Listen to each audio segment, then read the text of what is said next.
is Martin Mölder. I'm an associate professor of political science at the Goethe Institute.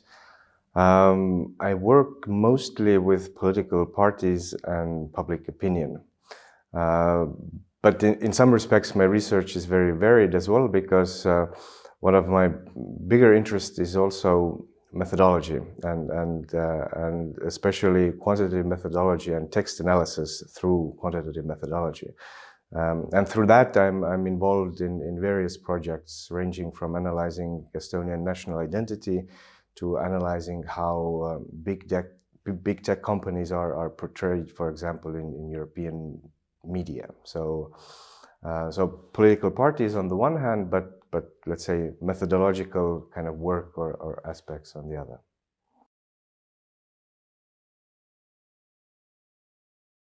The war in Ukraine, well, do you mean now starting from 2014 or 2022? Whichever date you feel like you can choose. Well, let's start from 2022 then, because that had a much bigger impact on the Estonian political landscape in some sense. Because, let's say, right before the war, Estonia, like many other countries in Europe, was in a bit of a, let's say, sticky situation. So there was the energy crisis that was just kind of taking root. Energy prices were going up, and there was also Corona still to deal with. And our government, which was in power back then, was, let's say, not in a very good situation. So the popularity of the party of the Prime Minister and the popularity of the Prime Minister as well was at quite a low point. But as soon as the war started, let's say, what was important politically, also in internal politics, shifted completely. So the focus immediately of let's say the entire electorate and everybody went away from internal problems to problems related to the war. And this meant that the popularity of the party of the Prime Minister, the Reform Party, kind of shot up. So it went into heights that well, we had seen before in some occasions, but which were, let's say, really high for a party who holds the position of the Prime Minister. So they won quite a bit in terms of support, let's say, during the first year of the war, and this kind of, in that sense, it changed the landscape quite a bit.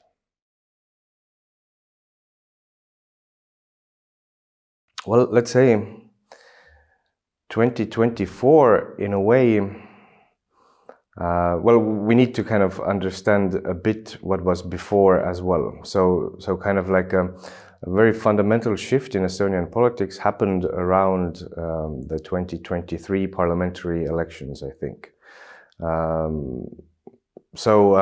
Before the elections, let's say parties who were campaigning and the parties who are currently in government as well, they were, let's say, maybe a bit hesitant to talk about certain issues or certain problems. For example, problems related to the budget and the imminent need to maybe raise taxes to balance or sort out the budget. Like, these topics were kind of deliberately not talked about before the elections. Other issues were more important. Russia and the war in Ukraine also figured in that campaign quite a lot. Like, the people's kind of fears about the war were stressed and emphasized. But then, you know, when the elections were over, when the win had come home, when the government was formed, then you know, the policies that the government started to implement were a bit different, and this came as a surprise to many voters. So like, for example, the need to raise all kinds of taxes, this was brought on the agenda after the elections, and the Prime Minister even said that, you know, we deliberately avoided the topic of taxes before the elections because this wouldn't have gotten us votes. So this was kind of the first moment when the voters who voted for the Reform Party, but also for its ally Estonia 200, which had kind of different problems of its own, then became a bit disappointed, and we saw that kind of the popularity of the governing parties started to fall. The second kind of critical moment happened in autumn 2023, when it became apparent that the husband of the Prime Minister had been kind of doing business in Russia while the Prime Minister herself had kind of absolutely morally condemned such activities and was saying that, you know, all business ties with Russia should be cut. And this was quite a bit of a scandal. This brought down her popularity, and this further brought down the popularity of her party as well to the level that we see it now. So the popularity of the party dropped from, you know, above 30% before the elections to between 15 and 20% by, let's say, late autumn 2023, and it has kind of remained on that level as well.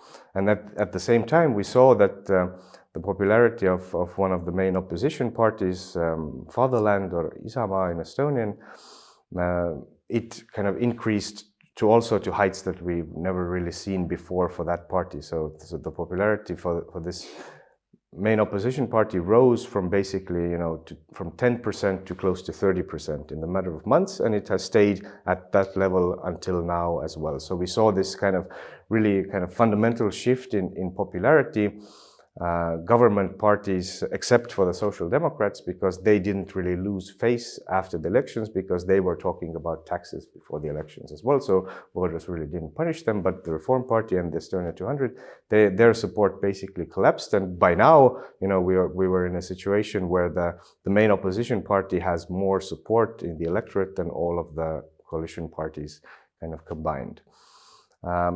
And maybe at first it seemed that, you know, this situation was maybe a bit temporary. You know, you're always suspicious of like sharp shifts in popularity like that, and they can, you know, easily swing back. But, you know, by now this situation has lasted for over a year. I mean, I guess there is still a bit of doubt that, you know, how long Fatherland can maintain their popularity at that level, or, you know, like how far above their kind of current slump the Reform Party could raise their popularity. But it seems that, you know, I mean, this is, you know, the status quo for now, and it seems that, you know, this is also the situation that we will go into the local elections in the autumn of this year, and then the parliamentary elections maybe a year and a half later. But the local elections that happen now in autumn 2025, I mean, these are always like, let's say, a practice run for the parliamentary elections. And if this kind of situation that we have now is something that defines the local elections as well, then in the next parliamentary elections we might see quite a shift in let's say, in the distribution of power in the parliament as well. So this is, let's say, quite a unique situation. The Reform Party hasn't had such a low level of popularity, you know, in 20 years. Fatherland, the main opposition party, hasn't had this kind of a high level of popularity ever, and their history goes back into the early 90s. And the previous kind of main opposition party, the Center Party, I mean, through problems of their own, they lost kind of most of their support as well, and by now they are, let's say, hovering around maybe the you know, between 10 and 15% in polling, and thus among the smaller parties and out of the big political game, and their popularity hasn't been so low since the 1990s or early 90s as well. So we see like a very unique situation in terms of how the preferences of voters are distributed, like three kind of things that haven't been the case ever or for a very long time. And because of that, we also see like a huge discrepancy between what voters would prefer, or what kind of, let's say, composition of parliament they would prefer, and what kind of composition of the government, therefore, they would prefer, and what is actually there in parliament. I think this is an interesting situation in the sense as well that there's a lot of potential for further discontent here. The current government is enjoying in parliament a very huge majority. They are still kind of really comfortable about that in the sense that, you know, they can govern as they wish. They're not too worried about the polls yet, but, you know, people's preferences are something else.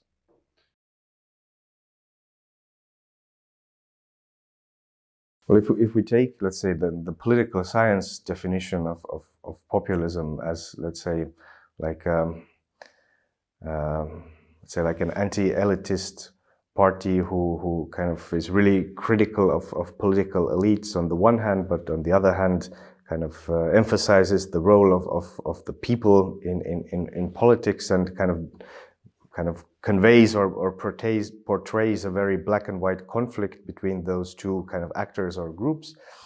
Then in that sense, we have maybe only one populist party. I mean, Isamaa definitely is not a populist party, although, political competitors use that phrase quite indiscriminately to kind of discredit their opponents. But the one party that could be considered populist in this political science sense would be the Conservative People's Party of Estonia.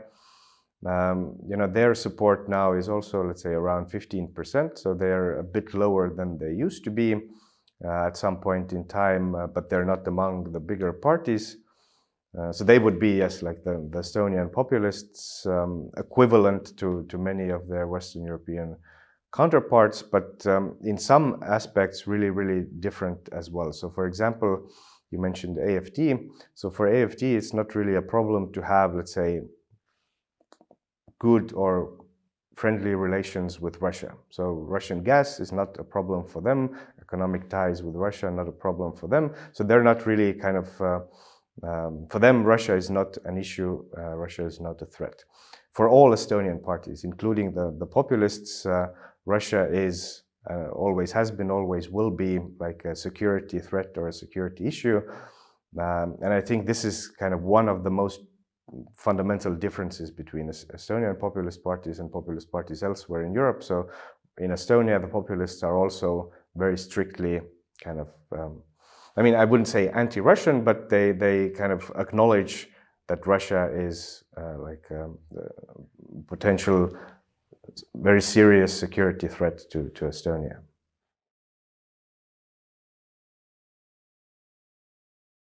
I don't think many people acknowledge that, Estonia has been in an economic recession now for, I don't even remember for how long, for more than 2 years. And this is fairly unique because, I mean, if we look at kind of moments of economic crisis earlier, so in the late 90s or the financial crisis in the late 2000s, so these hit Estonia hard. So the economy dropped really quickly, but then it recovered really quickly as well. So the drop that we had after the financial crisis was maybe the steepest in Europe, but Estonia recovered really, really quickly. And I think, this kind of,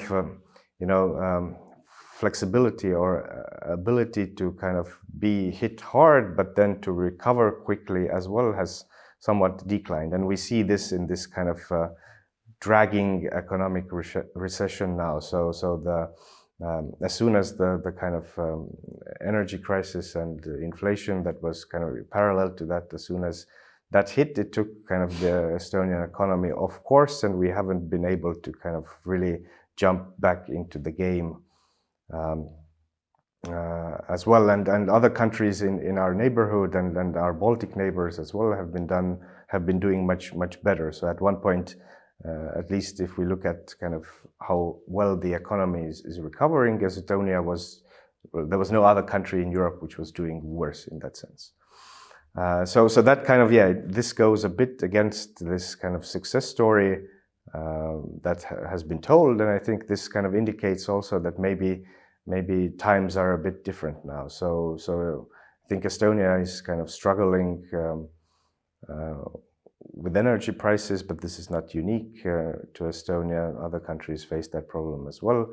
Estonia is struggling with maybe the productivity of the labor force. This is not, let's say,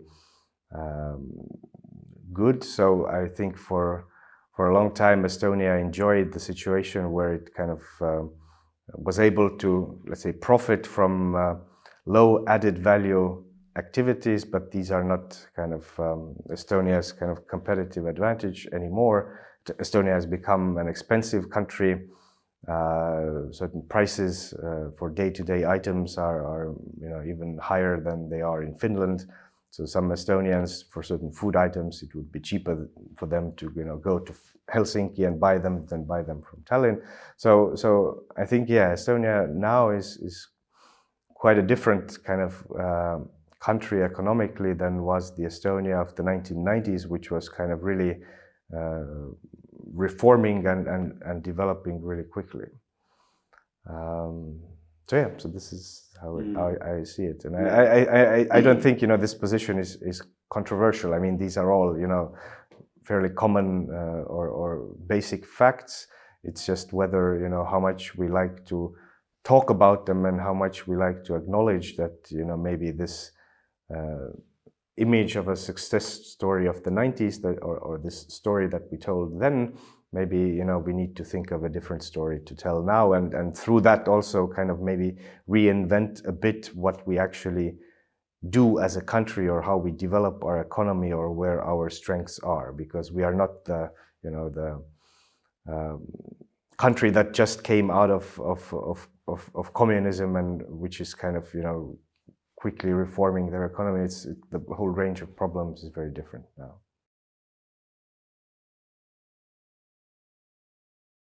Well, I think in that respect, there is nothing really, like in terms of social tensions or problems, there is nothing much unique in Estonia.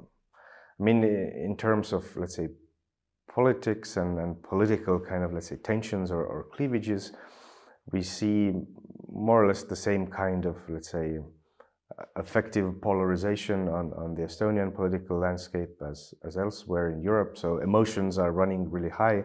Supporters of different parties really like their own parties and hate all of their opponents or some of their opponents. And this maybe, let's say, makes political competition a bit rugged and maybe in some sense a bit kind of complicated. Maybe it makes elections more emotional, to some extent, maybe a bit unpredictable as well. But in terms of bigger social structural problems, I don't see anything, let's say, looming on the horizon for Estonia.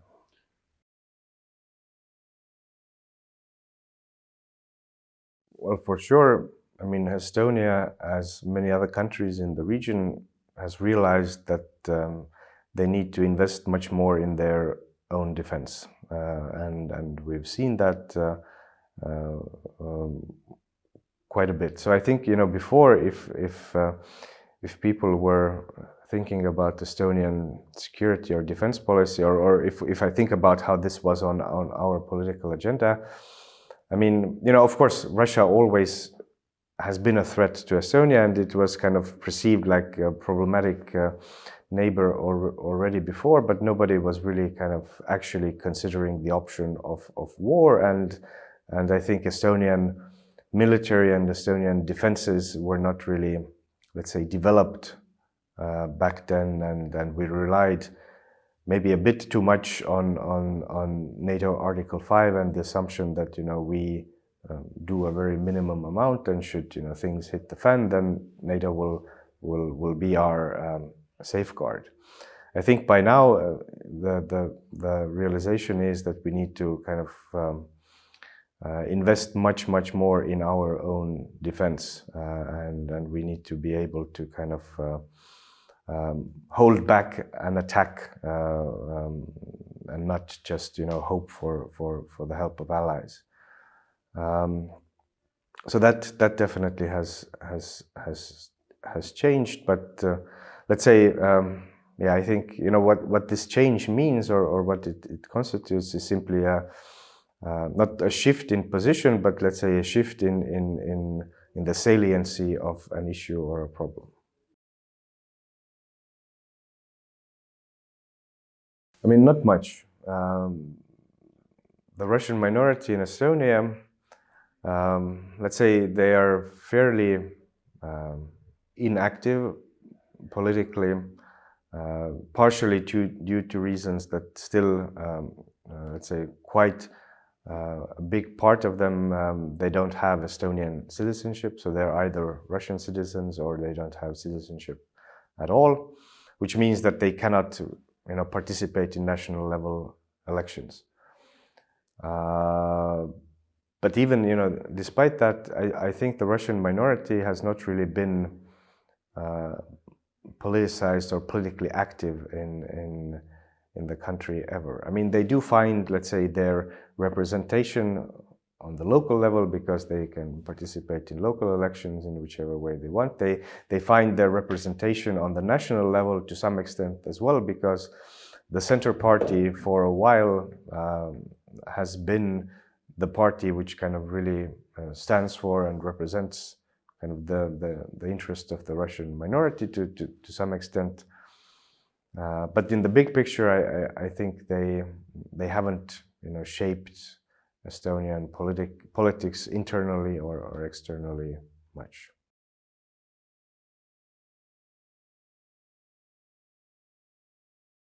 Well, I mean, I think first of all, we are now in a situation where we don't really know, or anybody really doesn't know, how this how the war in Ukraine will be resolved, and what the end result actually would be, and how all parties would or would not be satisfied with that. So I don't think I can really comment on that. I think Estonia in general has kept quite a cool head in this, because I think in the current context, also emotions in international politics have been running high, like for various reasons. Because I mean, in Europe, let's say Donald Trump was not, let's say, probably the first choice for US president. Trump, of course, knew that many European leaders really didn't like him or would have preferred another president. There has been, let's say, maybe deliberate provocation here and there. So I think it's a very kind of emotionally tense situation, and I wouldn't go and draw kind of big conclusions from that. And I think in this situation, Estonia has remained fairly, let's say, cool. I mean, but yeah, we can hypothesize what kind of like a withdrawal of the US from, let's say, European security, what would it mean for Estonia? I think Estonia would lose its best ally in this situation, because the United States is, let's say, the country that first and foremost could guarantee, let's say, safety or stability in this region should Russia become more hostile. Estonia and Baltic countries or in this region, they don't have the capacity to act militarily against Russia. Maybe only Poland would. If we look towards Western Europe in more general, there, I mean, military capacity is not, let's say, in the best shape as well. So maybe only the UK or France would have any serious military capacity, but their maybe willingness to act in the region, I mean, there could be doubts about that. And I think, yeah, for Estonia, kind of a good relationship with Russia, also in terms of security and defense, would be the best guarantee of security. And if US should decide to withdraw, then of course, Estonia's position would weaken.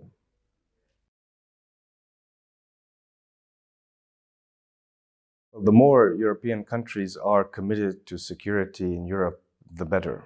But for Estonia, I mean, I think, let's say, I think there will forever be, let's say, a difference in understanding what kind of a threat Russia is between countries of Europe. And it depends on how far from Russia you are. If you're on Russia's border, and if you have a history with Russia which has been hostile, like Finland has had, like the Baltic countries have had, like Poland has had, and so on, then your position will inevitably be different. I think Estonia should be working on now to build, let's say, security alliances, not only with the Nordic countries, not only with Finland and Sweden, but also the other Baltic countries, and especially with Poland, because I think Poland is a kind of key player in this region who understands or perceives the Russian threat in a similar way, and who has like some kind of a military capacity to act should things go wrong. So I think kind of like a alliance of all countries that border with Russia would be in Estonia's interest.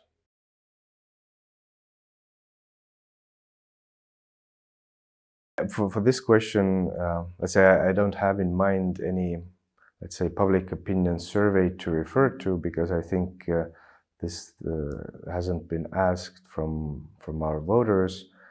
But if I think of what the kind of general sentiment could be in Estonian politics in general, then I think, well, yes, I mean, Estonia, taking its size into account, has contributed more to helping Ukraine than basically, almost any other country. So, and in that sense, I think Estonia does feel that, Europe has not done enough, or that, or that there have been, let's say, maybe, beautiful words, but not enough actions, behind that, or actions which are counter to our interests. So the fact that, Europe keeps importing Russian gas to increasing quantities, kind of at the same time kind of condemning Russian war in Ukraine, is kind of like a schizophrenic situation. So on the one hand, Europe is funding Ukraine to win or to fight the war, but on the other hand, Europe is funding Russia to fight the war as well. So whose side are we on, actually? So things like that maybe kind of raise a bit of questions or concerns looking from the perspective of Estonia.